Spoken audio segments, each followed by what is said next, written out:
Lucas capítulo 19 é o texto que eu acabei de citar aqui para os irmãos. Lucas 19, do versículo 11 ao versículo 27.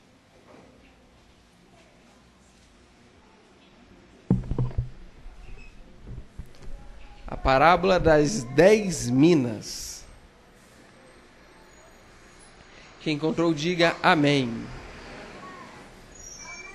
Livro de Lucas, Evangelho de Lucas, capítulo 19, versículo 11 ao versículo 27. Alguma misericórdia? Todo mundo encontrou? Amém. A palavra de Deus diz assim, vamos ler todo o texto para nós compreendermos melhor. Ouvindo eles estas coisas, Jesus propôs-lhe uma parábola, visto estar perto de Jerusalém e lhes parecer que o reino de Deus havia de manifestar-se imediatamente. Então disse: certo homem nobre partiu de uma terra distante, com o fim de tomar posse de um reino e voltar. Chamou 10 servos seus e confiou-lhes 10 minas, e disse-lhes: negociai até que eu volte. Mas os seus concidadãos o odiavam, e enviaram após ele uma embaixada dizendo: não queremos que este reine sobre nós. Quando ele voltou, depois de haver tomado posse do reino, mandou chamar os servos a quem dera o dinheiro, a fim de saber que negócio cada um teria conseguido. Compareceu o primeiro e disse: Senhor, a tua mina rendeu 10. Respondeu-lhe o Senhor: muito bom, muito bem, servo bom, porque foste fiel no pouco, terás autoridade sobre 10 cidades. Veio o segundo, dizendo: Senhor, a tua mina rendeu 5. A este disse: terás autoridade sobre 5 cidades. Veio então outro, dizendo: eis aqui, Senhor, a tua mina, que eu guardei embrulhada num lenço, pois tive medo de ti, que és homem rigoroso, tiras o que não pusestes e ceifas o que não semeaste. Respondeu-lhe: servo mau, por tua própria boca te condenarei. Sabias que eu sou homem rigoroso, que tiro o que não pus e ceifo o que não semeei? Por que não puseste o meu dinheiro no banco? E então, na minha vinda, eu o receberia com juros. E disse aos que assistiam: tirai-lhe a mina e dai ao que as tem 10. Eles responderam: Senhor, ele já tem 10. Pois eu vos declaro, a todo o que tem, dar-se-lhe-á, mas o que não tem, o que tem lhe será tirado. Quanto, porém, a esses meus inimigos, que não quiseram que eu reinasse sobre eles, trazei-os aqui e executai-os na minha presença. Amém? Ou misericórdia? Ninguém quer saber de execução, né, irmãos? O povo só quer bênção. Falou que vai executar o povo na presença do rei, misericórdia. Meus irmãos, vamos fechar os nossos olhos, fazer uma breve oração. Senhor, meu Deus, meu Pai, nesta noite nós te agradecemos pela oportunidade mais uma vez, te agradeço pela oração que minha mãe já fez, te agradeço por cada irmão, por cada irmã. Rogo ao Senhor que o Senhor não me use segundo, meu Pai, os meus méritos, mas que o Senhor venha estar me usando segundo a tua graça, Pai, porque essas pessoas precisam conhecer a Deus, conhecer a tua palavra, e eles estão aqui para ouvir o Senhor. Fala com cada um, ministra em cada coração, que o Senhor venha estar dando, meu Pai, sossego a cada um neste momento, para que ouça e compreenda a tua palavra. Nós te pedimos, em o nome do Senhor Jesus. Amém. Meus irmãos, antes de tudo, eu queria fazer uma observação. Nós já trabalhamos uma parábola muito semelhante a essa, que é a parábola dos talentos, que está em Mateus capítulo 25, inclusive fui eu, certo, pastor Silas, que tratei esta parábola. Então elas são muito semelhantes. Há quem diga, e aí nós temos que entender como que é a formação dos evangelhos, como que foi escrito o evangelho, né? Então o evangelista, no caso, o evangelista Mateus, ele pegou ali alguns documentos, algumas fontes já escritas, e com a memória dele ele foi lembrando e ele foi escrevendo o seu evangelho. Da mesma forma, Lucas, que faz uma investigação histórica, que vai atrás das pessoas que estiveram ali com Jesus, que viram os acontecimentos de Jesus, e eles vão registrando. Então há quem diga que esta parábola, ela tanto a parábola dos talentos como a parábola das 10 minas, elas sofrem variações, mas que ela vem da mesma história, do mesmo documento. E que tanto Lucas quanto Mateus, eles vão dar ali a sua característica. Mas o autor que eu estive trabalhando, que é o autor Leon Morris, uma autoridade bíblica, exegética, eu peguei um comentário dele na Cultura Bíblica, ele vai dizer que as diferenças são maiores do que as semelhanças. E eu vou partir desse pressuposto, que nós estamos falando de uma outra parábola, pastor Silas, não da mesma parábola. Mesmo que ela tenha ali, né, um princípio muito semelhante, nós estamos falando de uma outra parábola. É importante nós percebermos também, irmãos, que quais são as diferenças? As diferenças estão, por exemplo, na capacidade de cada servo. Quanto cada servo recebeu? São duas diferenças. Então, na primeira parábola que nós tratamos, a parábola dos talentos, em Mateus, capítulo 25, cada servo tem uma capacidade diferente. E nós trabalhamos nisso aqui como num dos tópicos da mensagem. Cada servo tinha sua própria capacidade, e conforme a capacidade desse servo, o Senhor distribuía os talentos. Já nessa parábola das minas, das 10 minas, todos recebem o mesmo valor, independente da capacidade. Então nós temos a primeira diferença. A segunda diferença, meus irmãos, é em relação, nós temos aqui uma história paralela, que nós não vamos ter na parábola dos talentos. Como assim, Mateus? Nós estamos falando aqui dos servos, mas o foco da parábola não é somente nos servos. Nós vamos ter uma história paralela, nós estamos também falando de um senhor, de um nobre, um homem nobre, o texto vai dizer, e que este senhor, ele vai sair e ele vai em uma outra cidade bem distante para que receber um título real, para que ele tivesse domínio sobre aquelas cidades. E o texto vai dizer que vai ter gente que não gosta dele, que vai lá mandar uma embaixada para tentar impedir que ele assuma a posse do reino. Então nós temos uma história falando dos servos, amém, igreja? E nós temos uma parábola falando do Senhor, da tomada do reino. Então são duas histórias conjuntas, né? São dois ensinamentos conjuntos na mesma parábola. Amém? Versículo 11. Mantenha a sua Bíblia aberta e vamos acompanhar aqui os versículos. Versículo 11. Primeiro ensinamento que nós vamos retirar desta parábola. Ouvindo eles essas coisas, Jesus propôs-lhe uma parábola, visto estar perto de Jesus, e lhes parecer, então estava parecendo, que o reino de Deus havia de manifestar-se imediatamente. Então o que o texto estava dizendo?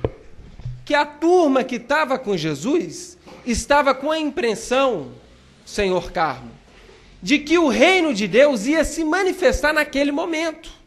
Jesus estava indo para onde? Para Jerusalém, a capital, a antiga capital de Davi, do rei Salomão, do reino de Judá.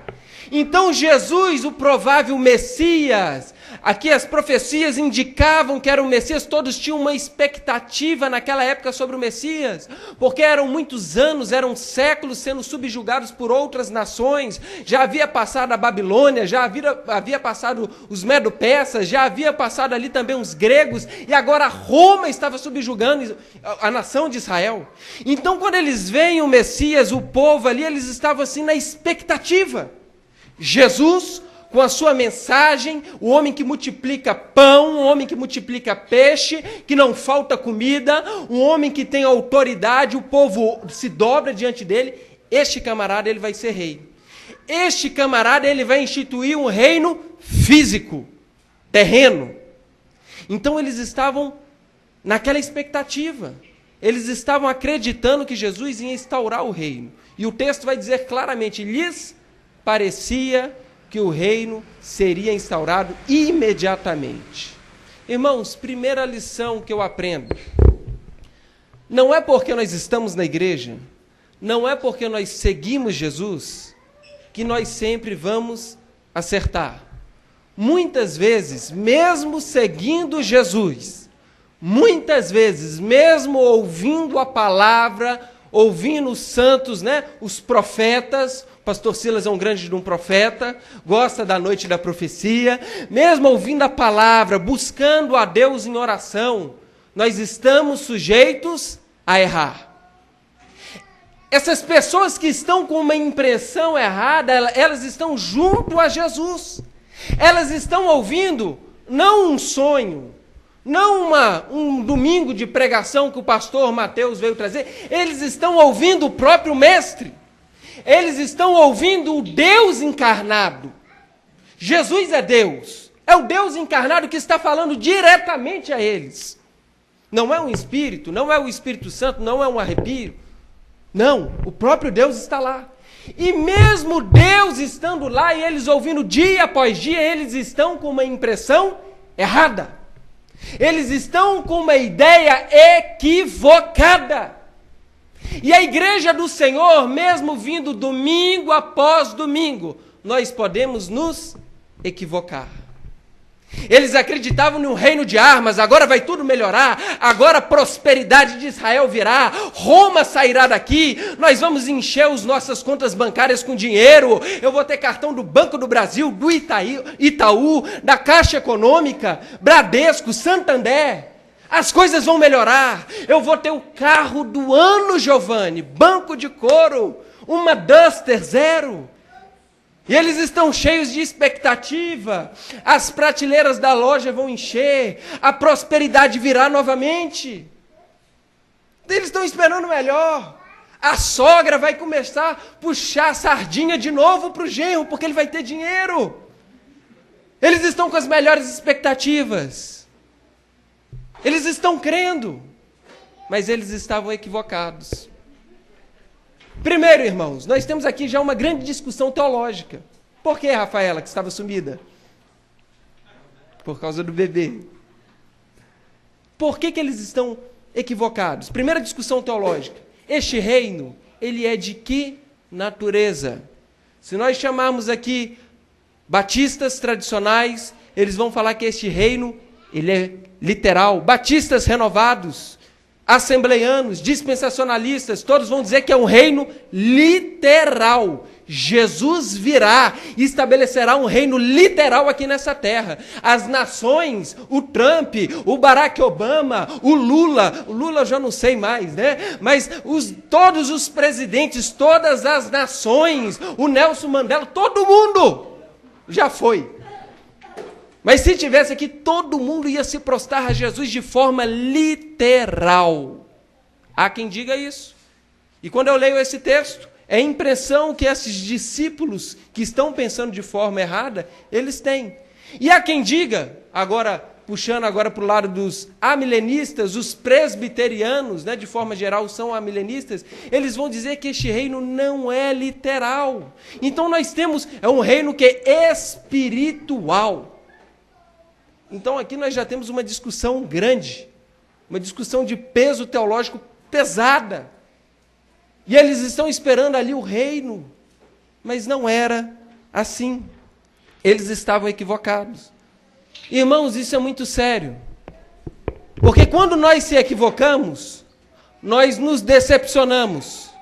Quando nós nos equivocamos com aquilo que Deus está falando, com aquilo que Deus está fazendo, nós não entendemos, muitas vezes nós ficamos frustrados. Nós colocamos a culpa em Deus, nós colocamos a culpa no pastor. Não só isso, quando nós nos equivocamos como esses discípulos, nós incorremos o risco de prejudicar o reino de Deus. Mateus 16, 22... Pedro, ele vai se equivocar. E quando Jesus começa a falar do seu plano salvífico, que ele tinha que morrer na cruz e ressuscitar ali ao terceiro dia, e ele vai falando devagarzinho, Pedro não entende. E Bruna, e Pedro vai falando, mas como assim? Não fala bobeira, Jesus. Não, o Senhor veio para ser rei e nós vamos ser os governantes. Para com isso, Jesus. Vai ter soldado, a gente vai constituir um reino aqui nessa terra. Mateus 16. E Jesus vira para Pedro e fala assim: Pedro, você não sabe do que você está falando. Pedro, você cogita coisa dos homens, você está pensando como homem. Você não está cogitando das coisas de Deus, Pedro. Pedro, você é pedra de tropeço para mim. Arreda-te para trás, Satanás. Olha que palavra pesada. Porque Pedro, mesmo estando ao lado de Jesus, mesmo ouvindo os sermões de Jesus, ele estava equivocado. Irmãos, Paulo, em 1 Coríntios, capítulo 2, versículo 14, ele vai dizer que o homem natural, ele não compreende as coisas do Espírito de Deus, porque lhe parecem loucura, e essas coisas não podem ser discernidas se não forem espiritualmente. Tem direção, igreja, que ninguém vai entender. Tem direção que Deus vai dar e ninguém vai entender. Ninguém entende, porque é espiritual. Aos olhos do homem parecem loucura. Jesus está falando com os discípulos, está indo para Jerusalém, está todo mundo numa expectativa louca, mas Jesus está falando assim: vocês estão equivocados. Irmãos, Abraão, sai da tua terra, sai da tua parentela, vai para a terra que eu te mostrarei. Qual terra? Vespasiano? É Minas? É em Minas Gerais mesmo? Ou eu vou para o Goiás? Não, vou longe mesmo, vou lá para o Parazão, vou para o norte. Ou vou para o Ceará. Não, sai da tua terra, sai, sem direção, meu filho. Pega o carro e vai acelerando. Irmão, isso é coisa de doido. Eu mesmo falaria, esse irmão tem um sério risco de estar doido, de ser esquizofrênico. Toma cuidado com esse camarada. Se Abraão tivesse aqui no nosso meio, ele falasse que Deus falou, que ele ia pegar o carro dele e que ele ia sair lá para o Nordeste ou para o Norte, é doido, pastor Silas. A gente tem que tomar cuidado com esse irmão. Sinceramente, eu faria isso. Mas Abraão tinha uma direção de Deus. Irmãos, muitas vezes as pessoas que estão perto de você, às vezes o seu próprio cônjuge, às vezes o seu pastor, o seu líder, ele não vai entender. Mas se você tem uma direção de Deus, vá em frente. Se você tem uma direção clara da parte de Deus, vá em frente. Porque as coisas de Deus se discernem espiritualmente. Amém, igreja? O versículo 13... o texto vai dizer que ele chama os 10 servos e confia-lhes 10 minas. E depois ele diz assim: negociai até que eu volte.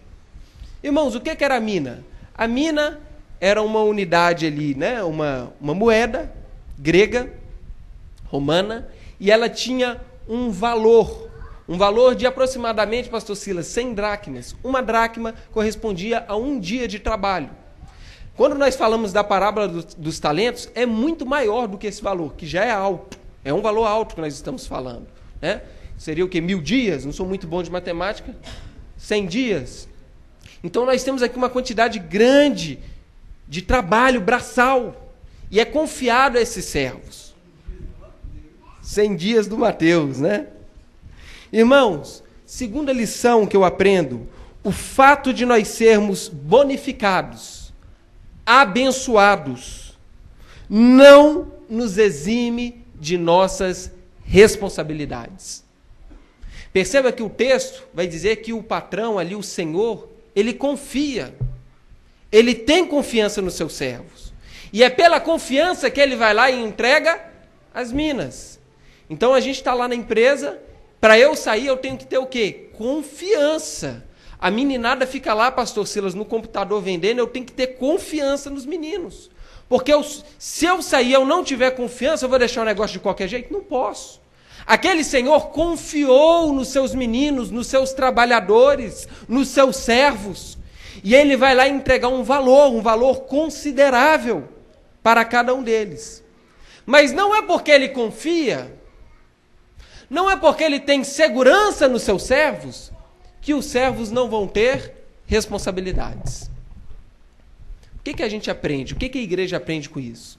Não é porque Deus te concedeu bênçãos que você está isento das responsabilidades. Não é porque Deus tem aberto portas na sua vida que você está isento das responsabilidades.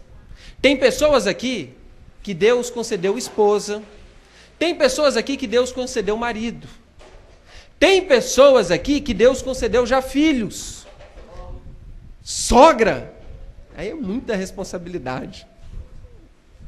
Tem pessoas aqui que Deus concedeu um salário alto, concedeu um emprego.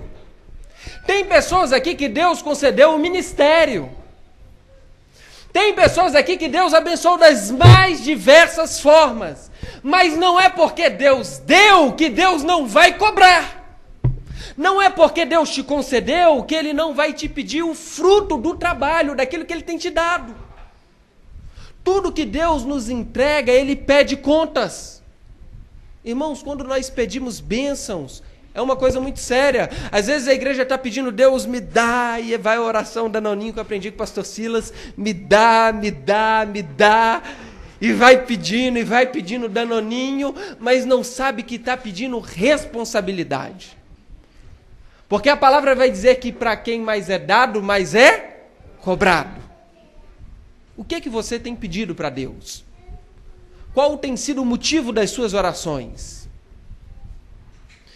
Toda bênção de Deus, ela traz consigo responsabilidades. Eu já disse isso aqui diversas vezes. Quem tem um filho, né? Cadê os papais? Quem é papai e mamãe aí? Ó, o pastor Júnior levantou a mão todo orgulhoso ali. Então é papai, tem responsabilidade. Né? Eu tenho agora lá meu sobrinho lá que eu estou acompanhando, tem que colocar assim, e esperar o menino arrotar e tal, e tem que limpar o menino, aí isso aí já vai ficar para Adriana, né? Eu fico supervisionando, para cá, amor, para lá, vira, troca. Tem que passar pomadinha no menino, porque senão assa, hipoglós. Hipoglós não? E tem isso, e tem aquilo. Passa maisena no menino. Para eu economizar, eu não vou ter descartável, vou ter de pano, a Adriana vai lavar. É muita responsabilidade, mas é uma bênção de Deus. Não é porque Deus concede bênção que Ele não nos cobra. Eu dou sempre o exemplo do carro. Deus dá o carro, mas tem que pagar IPVA, tem que trocar pneu, tem que trocar óleo, tem que botar quase R$5 de combustível no carro, o litro. Então tem muita responsabilidade. Mas Deus concede bênçãos. Amém? Lucas 12:48 foi o texto que eu acabei de citar. Quem é muito é dado, mais será cobrado. Tiago 3:1 diz, meus irmãos, muitos de vós não sejam mestres, sabendo que sobre nós cairá maior juízo. Tem muita gente querendo o ministério, eu quero pregar a palavra, eu quero pregar... Irmãos, cada vez que eu subo aqui, eu peço a misericórdia, a graça de Deus. Porque eu sei o tanto que eu sou pecador, Rafaela. Eu peço, Deus tem misericórdia e me mantém lá naquele altar. E cada vez que a gente prega a palavra vai cortando a gente por dentro, pastor Silas. Eu não sei se é assim com o senhor, que é quase um querubim, mas comigo é assim, que sou pecador. Eu falo, meu Deus do céu, tem misericórdia, muda o meu proceder, muda a minha forma de ser. Não é fácil. Agora, irmãos, toda bênção tem uma responsabilidade. Toda bênção tem um peso. E na última parábola eu falei dos talentos. Os talentos são unidades de medida de peso. É coisa pesada. A gente estava falando, ou era ouro, ou era prata, era algo pesado. E Deus vai dando conforme a medida que você suporta. A minha pergunta é, nós vamos fugir da responsabilidade? Nós vamos fugir das bênçãos de Deus? Qual que é a palavra de Deus para Josué, quando Josué ele vai assumir a nação de Israel? Irmãos, nós estamos falando de suceder o maior líder, um dos maiores líderes que já existiu. um ícone dentro de Israel. Ele vai substituir Moisés, o grande profeta, o grande legislador, o grande líder de Israel, o homem que vai dar cara de nação para a nação de Israel, o grande libertador.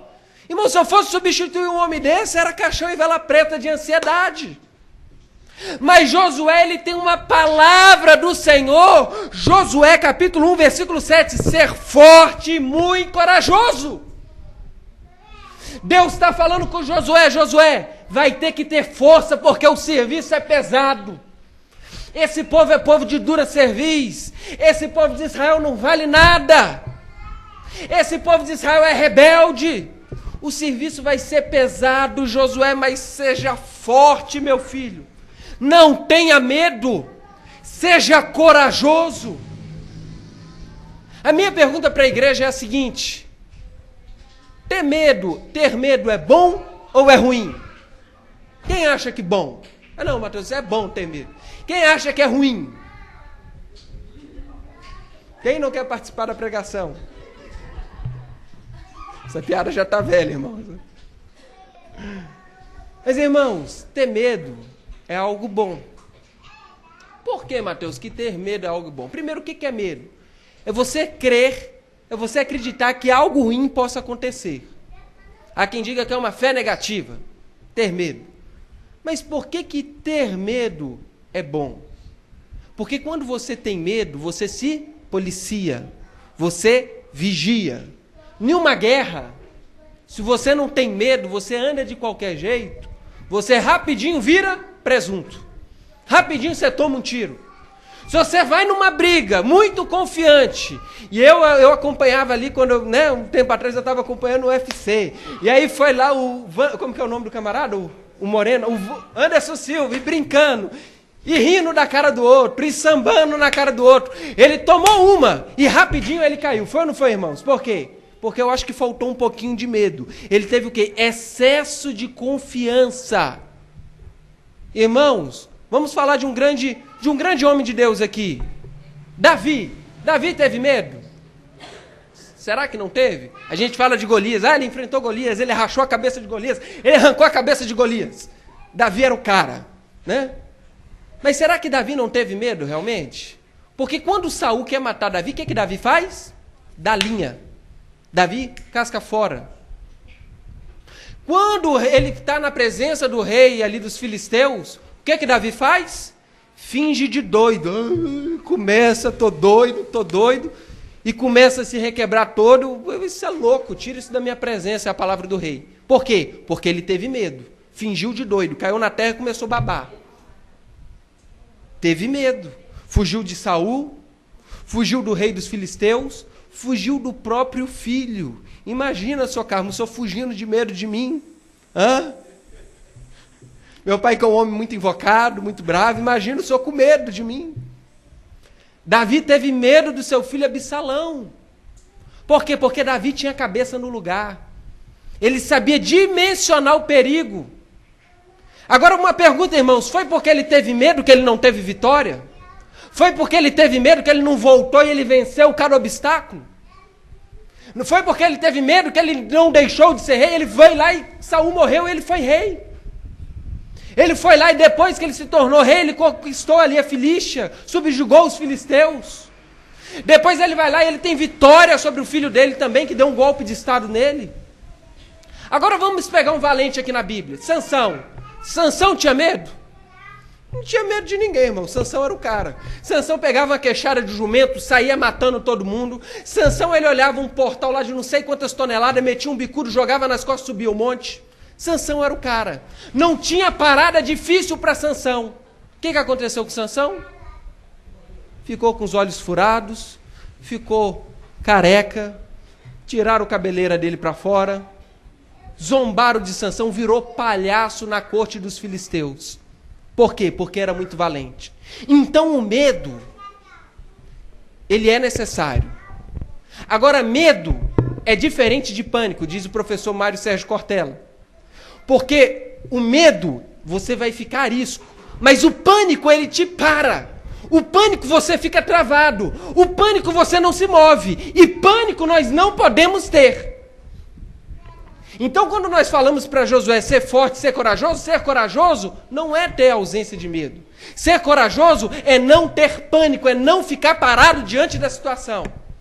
O desemprego vem, a situação difícil vem, mas você não fica parado. Você vai para frente, você continua, você persiste, você luta. Amém, igreja? Então nós não vamos recusar as minas, as bênçãos que o Senhor nos entregar.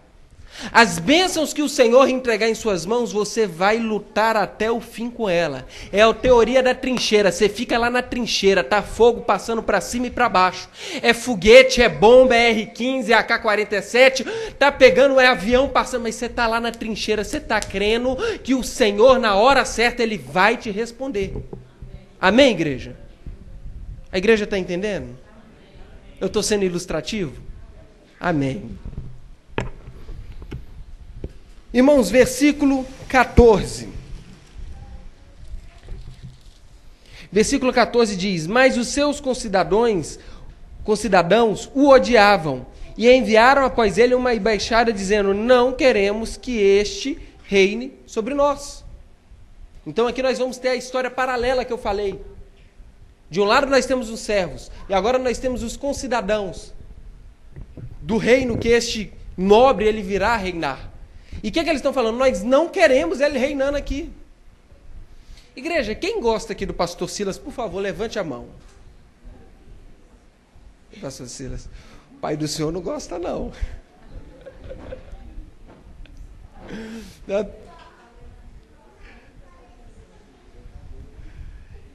Todo mundo gosta ou não gosta do pastor Silas? Todo mundo gosta. Mas, pastor Silas, tem gente que não gosta do senhor? Tem gente que fala mal do senhor? Na internet, alguém já fez algum comentário negativo a respeito da sua pessoa? Eu fico assim, bobo, porque eu gosto muito do pastor Silas. Ainda mais agora que ele está de Duster. Eu gosto dele. Mas tem gente que não gosta. Por que será? O texto está dizendo que os seus concidadãos, havia concidadãos que não queria que ele reinasse. Irmãos, nem todo mundo gosta de Jesus. Nem todo mundo gosta de Deus. Nem todo mundo gosta da presença do Espírito Santo. Nem todo mundo gosta da mensagem do Evangelho. Nem todo mundo. Para muitas pessoas isso aqui não é atrativo. Mas isso é careta. Isso é chato. Isso aí julga a forma que eu vivo. Para muitas pessoas isso aqui não vale nada. Tem raiva disso aqui. A mídia não gosta da palavra, do Evangelho, é o tempo todo batendo contra. E aí, irmãos, nós vamos ter uma mensagem pesada. Nós vamos ver lá no final, o que o texto diz no final? Que aqueles que rejeitam a sua palavra, eles são o quê? Executados.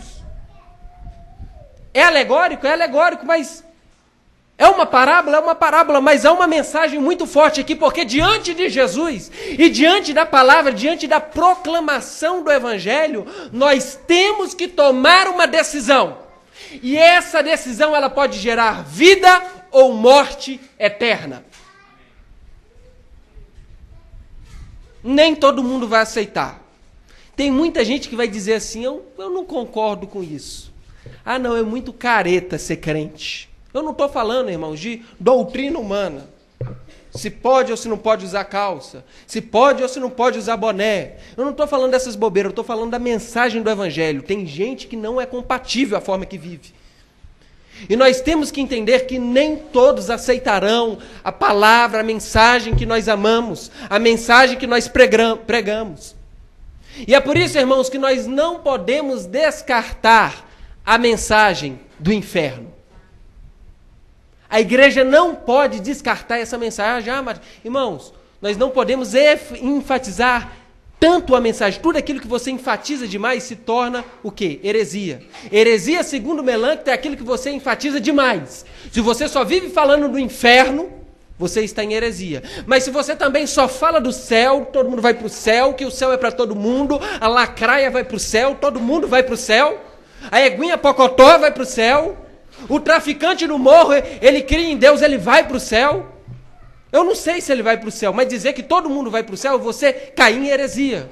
Nós temos a mensagem do inferno também. E as pessoas que não amam a mensagem, que não querem viver essa mensagem, irmãos, eu sinto muito, elas vão para o inferno. O que é o inferno? E nós já discutimos a questão do inferno. Eu não creio que o inferno tem um capetão, pastor Silas, com um garfão espetando as pessoas. Quando eu era menina, eu pensava assim. E quando eu via minha avó falar palavrão, eu falava: avó, a senhora vai para o inferno, para o capetão com garfão.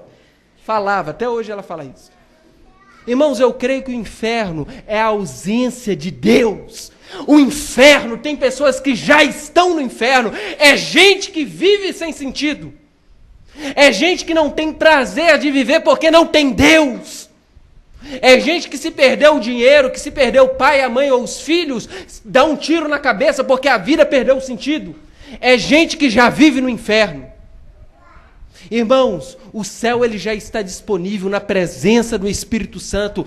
Ele é o nosso Consolador e Ele está aqui nesta noite. Nós não podemos descartar essa mensagem. Amém, igreja?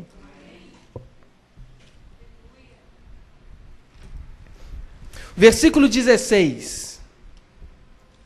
Versículo 16 vai dizer assim: compareceu o primeiro e disse: Senhor, a tua mina rendeu 10. Ele fala: a minha mina?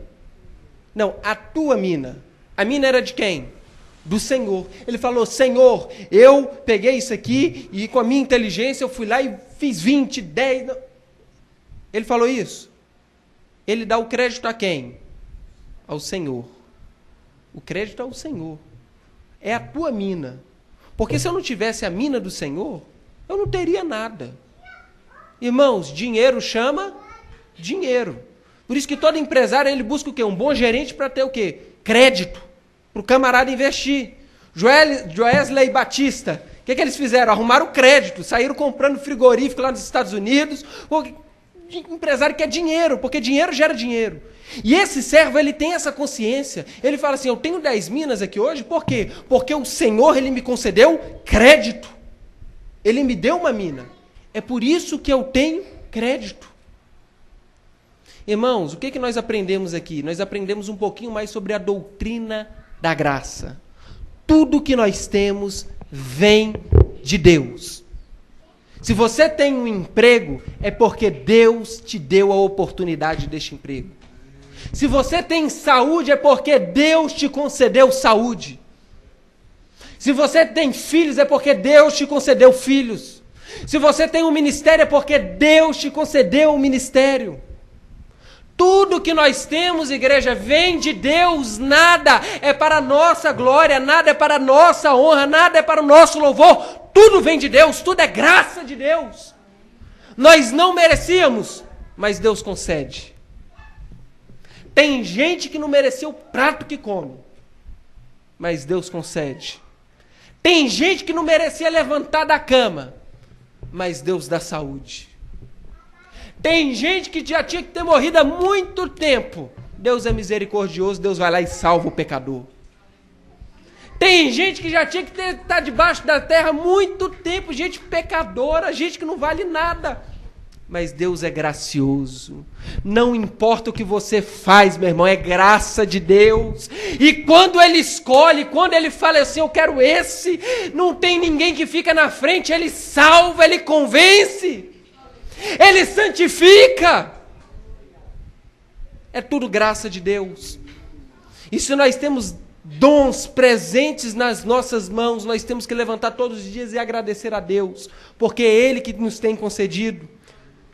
Eu gosto de Davi, porque em 1 Crônicas 29, no capítulo 29, versículo 14, junto a Salomão, eles ali, né, Salomão ele vai trazer a construção do templo, mas quando eles estão arrecadando ali o dinheiro, há uma oração belíssima, e ele vai dizer: tudo vem de ti, e nós te damos o que das tuas mãos o Senhor nos deste. Irmãos, tudo vem de Deus. O dinheiro estava entrando e ele estava também colocando ali dinheiro. Davi, ele vai lá e coloca, injeta dinheiro, injeta pedra preciosa. É ouro, é prata, é safira. E eles vão construindo aquele templo maravilhoso. Mas ele tem uma consciência.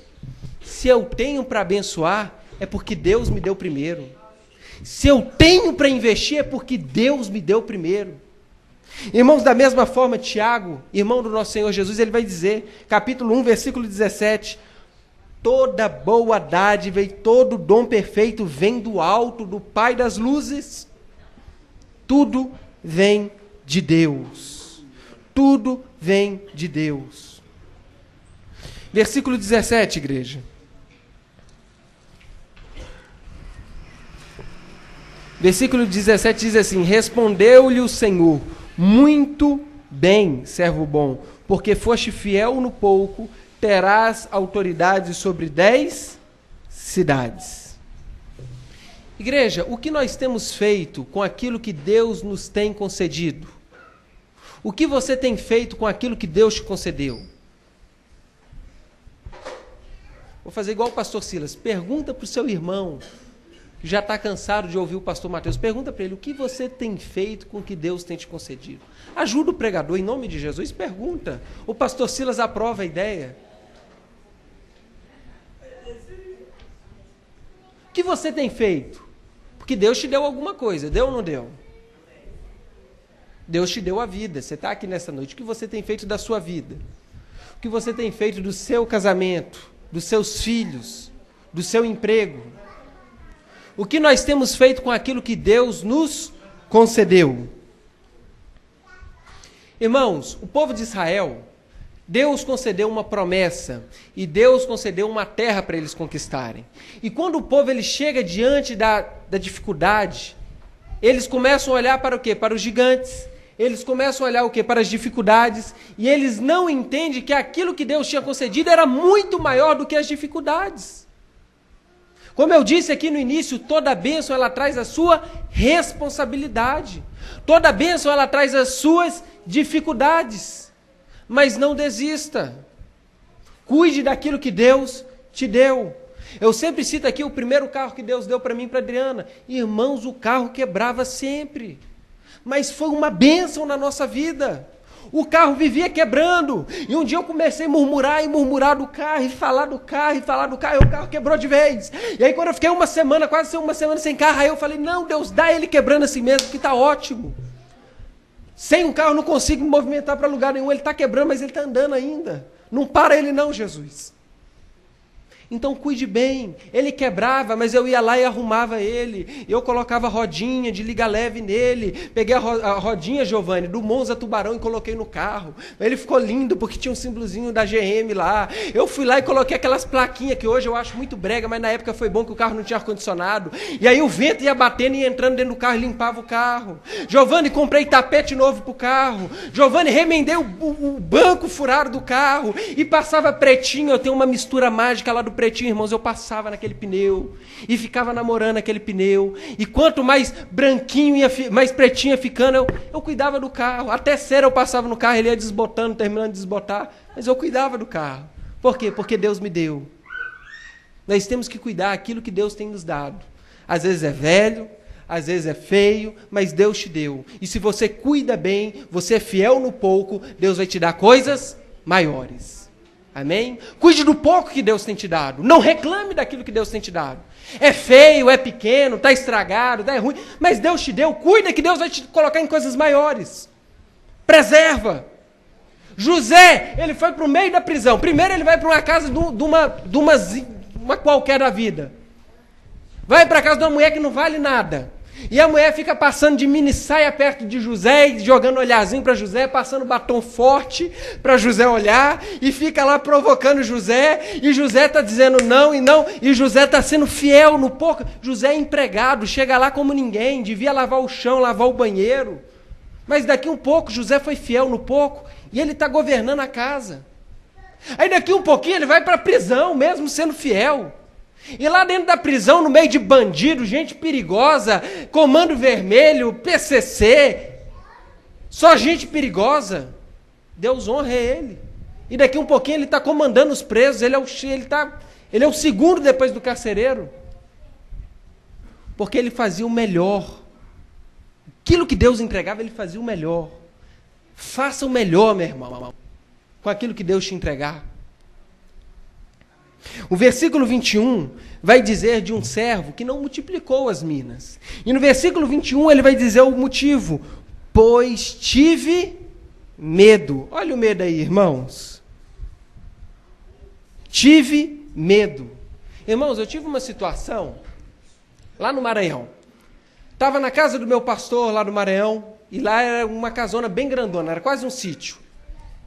E ele tinha um fila. Irmãos, esse cachorro era tão perigoso que de vez em quando ele matava os outros cachorros. Todo mundo tinha medo do cachorro. O cachorro era terrível, ele tinha uma cabeça maior que a do Guzmão, sogra. Posso falar porque é amigo. Ele tinha um cabeção, o cachorro, aqueles fila, mas daqueles fila mesmo, não era misturado não. A pata do cachorro era minha mão aberta. O cachorro era enorme, e esse cachorro ele soltou. Irmãos, esse cachorro veio e eu estava do lado de fora sozinho, sentado. Esse cachorro ele deu uma carreira para cima de mim. Ele deu uma carreira para cima. Eu olhei ele de canto de olho, irmãos, eu fiquei paradinho, sentadinho. O cachorro ele veio, ele esbarrou em mim, ele me cheirou, ele me lambeu, me babou e veio latindo. Eu fiquei paradinho, irmãos. Fiquei quietinho, fingi que era uma estátua. Nem olhei para a cara dele.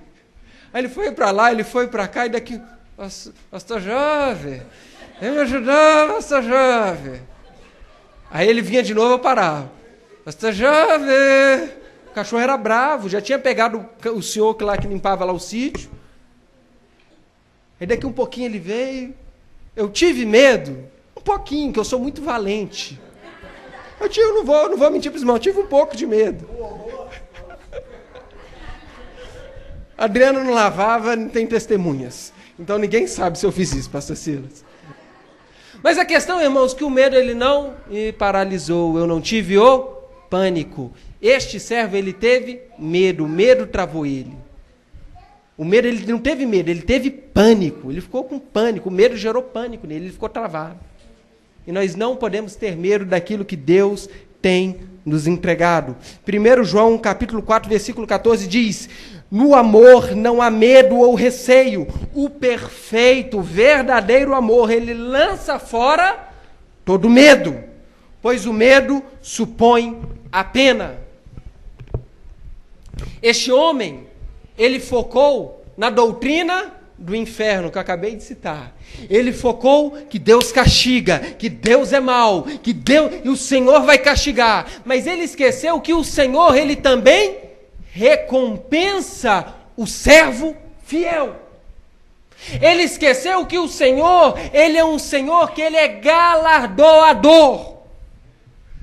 E nós não podemos esquecer disso. O nosso Senhor, ele é bom. O nosso Senhor, ele é gracioso. Amém, igreja? Versículo 25 e 26, para nós encerrarmos. Eles responderam: Senhor, ele já tem 10. O que está acontecendo aqui, igreja? O Senhor, ele chega, ele vê o servo bom e ele vê o servo ruim. Ele fala assim: você não multiplicou a mina, não? Me dá ela aqui. Vou dar para o que tem 10. Aí eles vão responder: mas Jesus, ele não já tem 10? Versículo 26. Pois eu vos declaro que a todo o que tem, dar-se-lhe-á, mas ao que não tem, o que tem lhe será tirado. Aí todo empresário, como o pastor Silas, vai dizer assim: viu? Jesus está dizendo, mas quem é rico tem que ficar mais rico, e pobre tem que ficar mais pobre. Hã?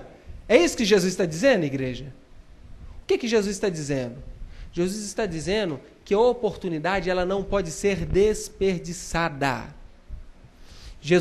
Deus não vai ficar dando oportunidade para quem está o tempo todo jogando fora. Tem um ditado aí, né, que cavalo que passa selado não passa 2 vezes. Não tem um ditado assim? Então Deus ele trabalha mais ou menos com essa lógica. Se você está desperdiçando as pequenas oportunidades que Deus tem te dado, no ministério, no serviço, nos relacionamentos, Ele não vai ficar mandando cavalo selado toda hora à sua porta.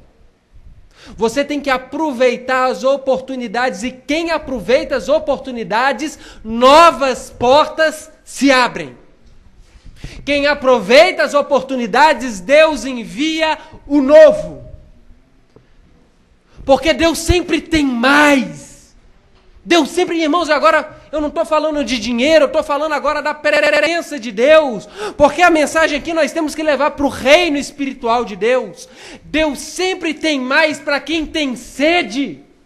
E o galardão, irmãos, o que é o galardão? O galardão é mais uma mina. O galardão, o céu não é lugar de descanso, não é lugar para, agora eu vou esticar minha rede e vou dormir.